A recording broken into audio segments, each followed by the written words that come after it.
ಓಂ ಸಾಯಿರಾಮ್. ಬಾಬಾ ಹೇಳ್ತಾ ಇದ್ದಾರೆ, ಮಗು ಶುಭೋದಯ. ಇಂದು ನಿನ್ನೆ ರಾತ್ರಿ ನೀನು ರಾತ್ರಿ 3:30ಗೆ ಎಚ್ಚರ ಆಯ್ತಂತಿದ್ದು ಮೈಯೆಲ್ಲ ನೋವು ಬಾಬಾ ಅಂಥೇಳಿ ಒಂದು ಮಾತ್ರೆ ತೆಗೆದುಕೊಂಡು ಮಲಗಿದೆಯಾ, ಹೌದಲ್ವಾ? ಯೋಚನೆ ಮಾಡಬೇಡ ಕಂದ, ಇದು ನಿನ್ನ ಮೈಯಲ್ಲಿ ಸ್ವಲ್ಪ ಸುಸ್ತಾಗಿರೋ ಕಾರಣ ಅಷ್ಟೇ, ಮತ್ಯಾವುದೂ ಅಲ್ಲ.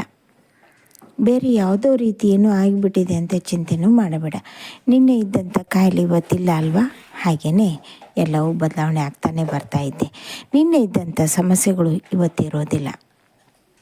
ಇವತ್ತು ನೋಡು, ಅತ್ಯಂತ ಶುಭದಾಯಕವಾದ ದಿನ ನಿನಗೋಸ್ಕರ. ಯಾರು ಸುರಕ್ಷಿತವಾಗಿ ಮನೆಗೆ ಬರಲಿ ಎಂದು ಯೋಚನೆ ಮಾಡ್ತಾ ಇದ್ದೀಯೋ, ಯಾರ ಆರೋಗ್ಯ ಸರಿಯಾಗಲಿ ಎಂದು ನಿನ್ನೆ ದೀಪ ಹಚ್ಚಿದೆಯೋ, ಅವರ ಆರೋಗ್ಯ ಸಂಪೂರ್ಣವಾಗಿ ಸುಧಾರಿಸುತ್ತದೆ. ನೀನು ಯೋಚನೆ ಮಾಡುವಂಥ ಅಗತ್ಯ ಇಲ್ಲ. ಆರೋಗ್ಯದಿಂದ ಮನೆಗೆ ಮರಳುತ್ತಾರೆ ಕಂದ. ಹಾಗೆಯೇ ಅವರಿಗೋಸ್ಕರ ಒಂದು ಕೆಲಸ ಮಾಡು.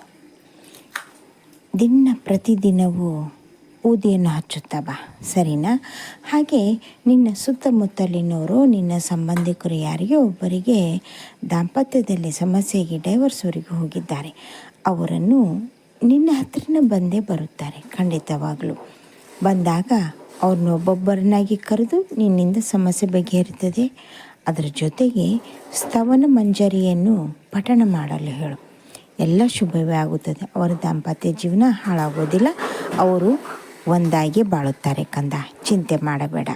ಆದರೆ ಬಂದಂಥವರನ್ನು ಮನಸಾರೆ ಕರೆದು ಬುದ್ಧಿ ಹೇಳುವಂಥ ಕೆಲಸ ನಿನ್ನದೇ. ಹಾಗೆಯೇ ಇಂದು ಮಾಡುವಂಥ ನೀನು ಕೆಲಸ ಎಷ್ಟರ ಮಟ್ಟಿಗಿದೆ ಅಂದರೆ, ಬೇರೊಬ್ಬರ ಜೀವನ ಸರಿ ಹೋಗೋದ್ರ ಜೊತೆಗೆ ಅಲ್ಲಿ ನಿನ್ನ ಪಾಪ ಪುಣ್ಯಗಳ ಲೆಕ್ಕವೂ ಇದೆ. ಯೋಚನೆ ಮಾಡಬೇಡ, ಎಲ್ಲ ಒಳ್ಳೆಯದೇ ಆಗ್ತಾಯಿದೆ. ನಾನು ನಿನ್ನೆ ಹೇಳಿದೆ 3 ಅವಕಾಶಗಳು ನಿನಗಾಗಿ ಬರ್ತಾ ಇವೆ ಅಂತ. ಅದೃಷ್ಟದ ದೇವತೆ ಬಂದಾಗಿದೆ. ಬಾಗಿಲು ತೆಗೆದು ಮಾತ್ರ ನಿನ್ನ ಕೆಲಸ ಮಾಡು ಕಂದ. ಎಲ್ಲ ಶುಭವೇ ಆಗ್ತಾಯಿದೆ. ಚಿಂತೆ ಮಾಡಬೇಡ. ಮನೆ ದೇವರಿಗೆ ಹೋಗಬೇಕೆಂದಿದೆಯಲ್ಲ, ಹೋಗಿ ಬಾ. ದೇವರಿಗೆ ಕಾರ್ತಿಕ ಹಚ್ಚಿದರೆ ಇಡೀ ವರ್ಷವೂ ನಿನ್ನ ಮನೆಯನ್ನು ಕಾಯುತ್ತಾನೆ. ಅದರಲ್ಲೂ ಗಂಡು ದೇವರಿದ್ದರೆ ಒಂದು ಟವಲು ಅಥವಾ ಏನಾದರೂ ವಸ್ತ್ರವನ್ನು ಒಯ್ಯಿ. ಹೆಣ್ಣು ದೇವರಾದರೆ ಮಡ್ಲಕ್ಕಿಯನ್ನು ಒಯ್ಯು ಕಂದ. ಚಿಂತೆ ಮಾಡಬೇಡ. ಹಾಗೆಯೇ ಮನೆಯಲ್ಲಿ ಇದ್ದಂಥ ಎಲ್ಲ ವಸ್ತುಗಳು ನೀಟಾಗಿಟ್ಟುಕೋ. ಲಕ್ಷ್ಮೀ ದೇವಿ ಬರುವಂಥ ಸಮಯ ಬಂದಾಗಿದೆ. ಇರಲಿ, ನೀನೀಗಾಗಲೇ ಸ್ವಚ್ಛವಾಗಿ ಇಟ್ಟುಕೊಂಡಿದ್ದ, ಆದರೂ ಇನ್ನೂ ಸ್ವಲ್ಪ ಮಾಡು, ಆಯಿತಾ? ಹಾಗೆಯೇ ನಾಳೆ ಮತ್ತು ನಾಡಿದ್ದು ಒಬ್ಬ ವ್ಯಕ್ತಿ ನಿನ್ನ ಹತ್ರ ಬಂದು ಭೇಟಿಯಾಗಲೆಂದೇ ಬರ್ತಾ ಇದ್ದಾರೆ. ಅವರು ಬಂದಾಗ ಅವರಿಗೆ ಆದರೆ ಸಲಹೆಯನ್ನು ಕೊಡು. ಮತ್ತೊಂದು ವಿಷಯ, ಬೇರೆಯವರ ಬಟ್ಟೆಯನ್ನು ಎಂದಿಗೂ ಧರಿಸಬೇಡ.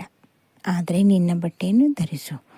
ನೀನು ದಾನ ಕೊಡುವಾಗ ಏನಾದರೂ ಬಟ್ಟೆ ಕೊಡಬೇಕನ್ನಿಸಿದರೆ ಅದ್ರ ಮೇಲೆ 11 ರೂಪಾಯಿ ಇಟ್ಟು ಕೊಡು. ಎಲ್ಲ ಒಳ್ಳೆಯದೇ. ಇಂದು ಶುಭ ಸುದ್ದಿಯೊಂದಿಗೆ ಬರ್ತಾ ಇದ್ದೇನೆ.